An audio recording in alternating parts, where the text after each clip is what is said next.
Welcome back, YouTubers. This is Daniel Strong with Excel VBA is Fun. In this lesson, we are going to go back to our code that we were reviewing earlier. However, today we are going to talk a little bit about the this workbook .sheets property. One thing I wanted to show you is if we run this macro, so I'll hit Alt F8.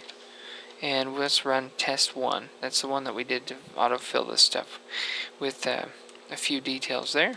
So if we run that, we see that it works just fine. However, what if we only wanted to confine that to this worksheet? And if I click on sheet 2 and I hit Alt F8 and I run it, right now, the way we set it up, it's going to work. It's going to automatically work no matter what sheet I have on. So what we want to do is we want it to only happen on sheet 1, no matter where I'm clicked at, no matter what cell I'm clicked on, what worksheet is open, and this will blow your mind. Not even won't even matter if the sheet is hidden or not. So let's experiment with that a little bit. Right now we'll give sheet 1 a name. We'll call it My Report. Okay, that's our sheet 1's name is My Report. We're going to go back to Visual Basic, Alt F11. Okay, so test 1 is our macro. We'll stick with that name for now. And we're not going to change anything other than we are going to hard code the name of the sheet in it. So to do that, I'm going to show you.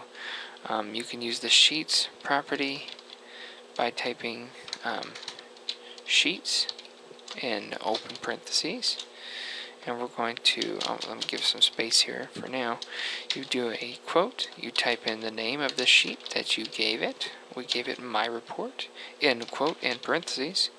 We're going to say sheets My Report dot cells x1 blah blah blah.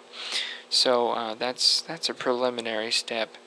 That'll only get you so far. If you have several workbooks open, you accidentally click on the other one and you run the macro, it might write over what you have on your second workbook with that macro. So I take an additional precaution. You probably don't have to do this.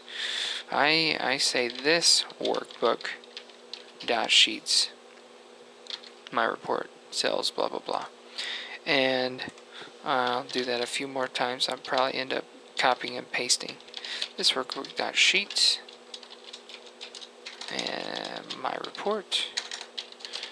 And later we'll show you how you can actually save yourself a lot of time by giving that, declaring or setting a variable name to the sheet name, and then you can just use a shortened version of this to represent this workbook.sheets My Report. So anyway, I will go ahead and copy that for the time being before the word cells. I'll copy it with the period.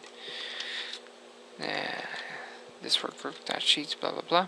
So this time each code that runs is going to run on the sheet My Report, no matter where I'm selected at. So let's try that. I'm going to go to sheet 2 and I'm going to hit Alt F8 and I'm going to go ahead and run my code, and sure enough it looks like it wrote it on the correct sheet. Let's check it out, and it did. Okay, just for good measure we'll go to sheet 3, Alt F8, double click here, and it ran on My Report. So that's pretty cool. What else have we got here? Yes, let's even go ahead and hide it. I will right click here and click on hide, and so now the sheet called My Report is hidden. Alt F8, we're going to run it anyways. Double click, let's unhide, right click on one of these, go to unhide. Let's unhide My Report, and sure enough it ran regardless of whether it was visible. You can't do that in regular old Excel, click it around. So that's why VBA is so important. It will run in the background, it will run invisibly. Just for fun, let's go ahead and do something here. Let's take this workbook.sheets My Report dot visible equals false. And that's just going to hide this sheet. It's not going to make it super hidden. Very hidden is a state where the worksheet will not will not be visible unless you use Visual Basic to show it again. We're just going to make it hidden, but where you can still right click and unhide it. So we've modified our code to hide the sheet every time this code is run. So let's try that. That'll be fun.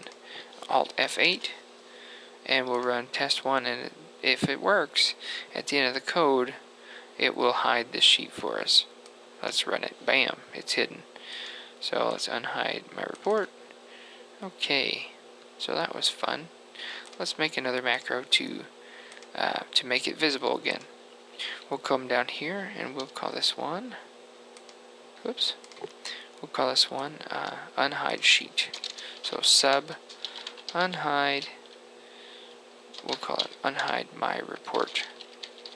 Okay, so all you have to do is we'll put a code that says this workbook.sheets or whatever my report dot visible equals true. And a lot of times you'll see this.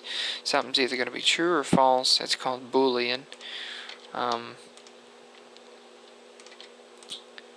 So a lot of these properties, the visible property of the sheet called my report is now going to be true when we run this one. Previously we turned it to be the visible property to be false, and that's what makes it go invisible. So pretty cool. Let's try it. Let's click. Let's first of all, from any sheet here, we'll run the code Alt F8. We'll go to test 1. That was our first code, and sure enough it hit it. Now we'll hit Alt F8. That's unhide my report. Let me double click here, and sure enough it unhid it. It did not select it because we were on sheet 2 at the time when we ran it. If we wanted it to unhide it and then immediately select it, we would do this with our code. Let's go to this code, and here we'll say this workbook.sheets my report.select, and that's the code to that's the code to have Excel select that sheet.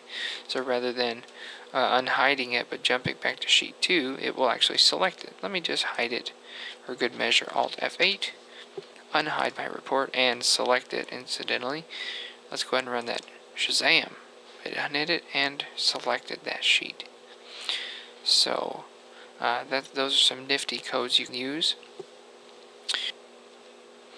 Okay, that's about it for this video. On the next segment, we're going to talk about declaring variables, which is important, especially whenever you're setting objects like the worksheet.